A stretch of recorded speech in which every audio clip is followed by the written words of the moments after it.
তারুণ্য অধিকার সমৃদ্ধি এই স্লোগানকে ধারণ করে দেশের যুব সমাজের জাগরণ ঘটানোর প্রত্যয় নিয়ে বাংলাদেশ যুব অধিকার পরিষদ 2020 সালে আনুষ্ঠানিকভাবে যাত্রা শুরু করে ফ্যাসিবাদের উত্তাল সময়ে যুব অধিকার পরিষদ তার যাত্রাকালীন সময় থেকেই বাংলাদেশের মানুষের ভোটের অধিকার, গণতন্ত্র, মানবাধিকার প্রতিষ্ঠার লড়াইয়ে রাজপথে আপোষহীনভাবে ভূমিকা রেখেছে এবং এই লড়াই করতে গিয়ে শেষ পর্যন্ত 24শে জুলাইয়ের গণ অভ্যুত্থান পর্যন্ত যুব অধিকার পরিষদের বেশ কয়েকজন সংগ্রামী নেতা শহীদ হয়েছে। যুব অধিকার পরিষদের পঞ্চম প্রতিষ্ঠাবার্ষিকীতে আমরা তাদের আত্মার মাগফিরাত কামনা করি এবং আজকে এই যে বাংলাদেশের একটা পরিবর্তিত রাজনৈতিক পরিবেশ, যেখানে কিছুদিন আগেও যারা অনিরাপদ ছিল,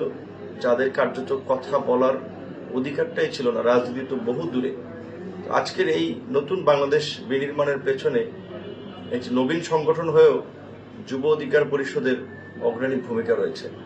আশা করি আগামীতেও বাংলাদেশের মানুষের যে পরিবর্তনের আকাঙ্ক্ষায় নতুন বাংলাদেশ বিনির্মাণের যে স্বপ্ন, সেই স্বপ্ন বাস্তবায়নেও যুব অধিকার পরিষদের নেতাকর্মীরা কাজ করে যাবে। দেশের যুব সমাজকে দেশের উন্নয়ন, দেশপ্রেম, নৈতিক কাজে উদ্বুদ্ধ করে একটা নতুন তরুণ প্রজন্মকে গড়ে তুলবে, যেই প্রজন্ম আগামীতে একটা নতুন বাংলাদেশ জাতিকে উপহার দেবে। যুব অধিকার পরিষদের পঞ্চম প্রতিষ্ঠাবার্ষিকীতে সংগঠনের শুরু থেকে অদ্যাবধি যারা শ্রম দিয়ে, মেধা খাটিয়ে, পরিশ্রম করে এই সংগঠনকে সাফল্যের দ্বারপ্রান্তে নিয়ে এসেছেন, এই জায়গায় নিয়ে এসেছেন, তাদেরকে আমি কৃতজ্ঞতার সাথে স্মরণ করছি এবং যুব অধিকার পরিষদের উত্তরোত্তর সাফল্য কামনা করছি। বাংলাদেশে যেখানে ফ্যাসিবাদের সময়ে কিংবা পুরানো দুর্বৃত্তায়িত রাজনীতির সময়ে মানুষ কার্যত রাজনীতি বিমুখ ছিল, কারণ রাজনৈতিক দলগুলোর মধ্যেও ওইভাবে গণতান্ত্রিক চর্চা আমরা দেখিনি, সেখানে গণ অধিকার পরিষদ এবং গণ অধিকার পরিষদের একটি অঙ্গ সংগঠন হিসেবে আমরা সকল অঙ্গ সংগঠনগুলোতে নির্বাচনের মাধ্যমে আমরা নেতৃত্ব নির্বাচন করেছি। যুব অধিকার পরিষদেরও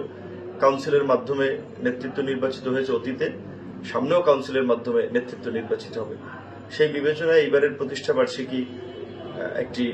বিশেষ বার্তা যুব অধিকার পরিষদের নেতাকর্মীদের জন্য বহন করে বলে আমি মনে করি এবং গণ অভ্যুত্থান পরবর্তী এই প্রতিষ্ঠাবার্ষিকী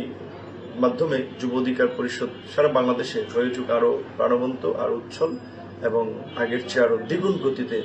উদ্যম নিয়ে এগিয়ে যাক।